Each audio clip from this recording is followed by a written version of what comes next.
आकाशवाणीचं हे नागपूर केंद्र आहे. आता आपण ऐकणार आहोत वृत्त विभागातर्फे प्रस्तुत अकोला आणि वाशिम जिल्ह्याचं वार्तापत्र. याचे लेखक आहेत आमचे प्रतिनिधी मधु कसबे आणि सुनील कांबळे.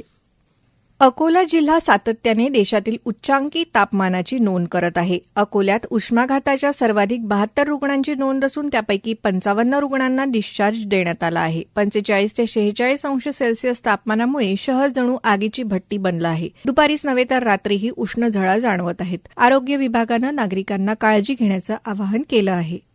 हवामानातील वाढती अनिश्चितता, पावसाचा खंड आणि नैसर्गिक आपत्तींमुळे पारंपरिक कोरडवाहू शेती संकटात सापडत असून उत्पादन खर्चात वाढ होत आहे. या परिस्थितीवर मात करण्यासाठी अकोला जिल्ह्यात कृषी विभागाअंतर्गत नानाजी देशमुख कृषी संजीवनी प्रकल्पामार्फत महाराष्ट्र राज्यात हवामान अनुकूल तंत्रज्ञान अभियान राबवण्यात येत आहे. या अभियानाअंतर्गत शेतकऱ्यांसाठी विशेष डिजिटल शेती शाळेचं आयोजन करण्यात आलं होतं.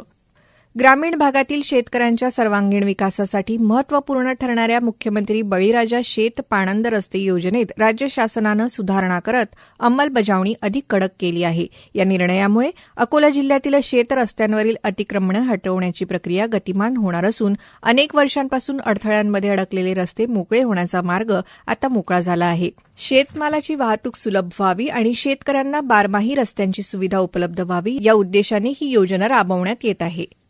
अकोला जिल्ह्यासह राज्यात 8 ते 11 एप्रिल या कालावधीत भारतरत्न डॉ. बाबासाहेब आंबेडकर सामाजिक समता सप्ताह साजरा करण्यात आला. या आठवड्यात संविधान मूल्यांचा प्रसार आणि सामाजिक न्यायाविषयी जनजागृती करण्यासाठी विविध कार्यक्रम राबवण्यात आले. या सप्ताहात अकोला जिल्ह्यातील प्रत्येक कुटुंबाला भारतीय संविधानाची प्रस्तावना वितरित करण्यासह महाविद्यालये, शाळांमध्ये व्याख्याने, निबंध, वक्तृत्व स्पर्धा, लघुनाट्ये आदी उपक्रमांचं आयोजन करण्यात आलं. तसंच महाड येथील चवदार तळे सत्याग्रहाच्या शताब्दी वर्षानिमित्त मानवी हक्कांबाबत जनजागृती करण्यात आली. यंदाच्या खरीप हंगामाच्या पार्श्वभूमीवर अकोला जिल्ह्यासाठी मंजूर खतसाठ्याचा पुरवठा सुरू करण्यात आला असून 1300 मेट्रिक टन युरिया खतसाठ्याची पहिली खेप अकोल्यात पोहोचली आहे. यंदाचा खरीप हंगाम सुरू होण्यास 1 महिना कालावधी उरला आहे. त्या अनुषंगाने शेतकऱ्यांसह कृषी विभागामार्फत येत्या खरीप हंगामाची तयारी सुरू करण्यात आली आहे.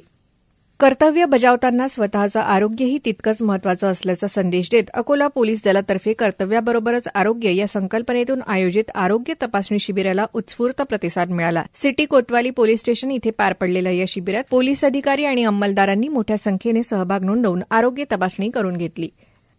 जागतिक सिंधी भाषा दिनाचं औचित्य साधून देशाची राजधानी दिल्ली इथल्या उपराष्ट्रपती भवनात एक ऐतिहासिक आणि गौरवशाली सोहळा संपन्न झाला. भारताचे उपराष्ट्रपती CP राधाकृष्णन यांच्या हस्ते भारतीय संविधानाच्या सिंधी भाषेतील अधिकृत आवृत्तीचं विमोचन करण्यात आलं. याप्रसंगी अकोला सिंधी समाजाच्या उच्चस्तरीय शिष्टमंडळानं उपस्थित राहून हा क्षण सुवर्णाक्षरांनी नोंदवला.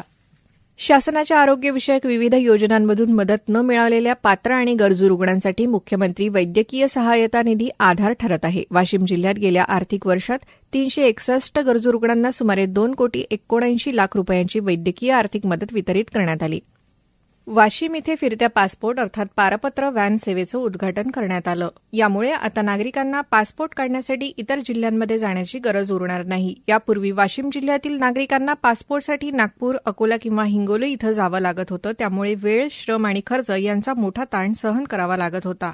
या फिरत्या पासपोर्ट व्हॅन सेवेचं उद्घाटन क्षेत्रीय पासपोर्ट अधिकारी समीर डफाडे यांच्या हस्ते करण्यात आलं. पुणे शहर पोलीस दलात पोलीस उपायुक्त पदावर कार्यरत असलेले डॉ. राजकुमार शिंदे यांची वाशिम जिल्हा पोलीस अधीक्षक पदावर बदली करण्यात आली असून विद्यमान जिल्हा पोलीस अधीक्षक अनुज तारे यांच्या जागेवर शिंदे यांची बदली झाली आहे. तर अनुज तारे यांना मुंबई इथे मुख्यालयात पदस्थापना देण्यात आली. वाशिम जिल्हा परिषदेचे कृषी विकास अधिकारी अभिजित देवगिरीकर यांना राज्य शासनाचा प्रतिष्ठेचा राजीव गांधी प्रशासकीय गतिमानता पुरस्कार मुख्यमंत्री देवेंद्र फडणवीस यांच्या हस्ते प्रदान करण्यात आला. सन्मानचिन्ह, प्रमाणपत्र तसंच 10 लाख रुपये असं या पुरस्काराचं स्वरूप आहे. शेतकऱ्यांसाठी अत्यंत उपयुक्त ठरलेल्या खत उपलब्धता पोर्टलचे नाविन्यपूर्ण वाशिम मॉडेल विकसित करून महाराष्ट्रातील 34 जिल्ह्यांमध्ये ते यशस्वीरित्या राबविल्याबद्दल त्यांना हा पुरस्कार प्रदान करण्यात आला. जिल्ह्यात उमेदमार्फत एकूण 13,224 महिला बचत गट कार्यरत असून या गटांच्या माध्यमातून महिलांची संघटित शक्ती उभी राहत आहे. या गटाचं एकत्रीकरण करून 657 ग्रामसंघ स्थापन करण्यात आले आहेत. पुढे या ग्रामसंघांचं संघटन करून 51 प्रभाग संघ तयार करण्यात आले असून यामुळे व्यवस्थापन आणि समन्वय अधिक सुलभ झाला आहे. आताच आपण ऐकलत वृत्त विभागातर्फे प्रस्तुत अकोला वाशिम जिल्ह्याचं वार्तापत्र. याचे लेखक होते आमचे प्रतिनिधी मधु कसबे आणि सुनील कांबळे.